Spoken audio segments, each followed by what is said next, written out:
Mais uma vez o Banco Alimentar contra a Fome entreajuda a participar numa campanha de responsabilidade social. Qual é que acha que é a importância destas campanhas?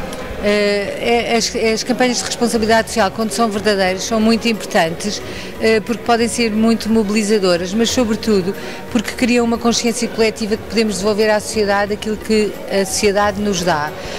No caso específico desta campanha Let's Continue to Give, que foi organizada pela Step Inside e que se destina a Angola, fazia todo o sentido, uma vez que a Entreajuda iniciou atividades em Angola para selecionar e acompanhar instituições de solidariedade social e depois disto criou o Banco Alimentar contra a Fome de Angola, ser parceira nesta campanha e ajudar a distribuir estes alimentos que foram angariados.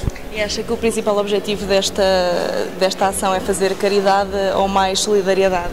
Acho que esta ação é uma ação de responsabilidade social e, portanto, envolve um conjunto de valores e um conjunto de pessoas e de parceiros numa iniciativa que é uma iniciativa de voluntariado, de solidariedade social, mas que tem um caráter caritativo, uma vez que se destina a ajudar pessoas que se encontram numa situação de emergência.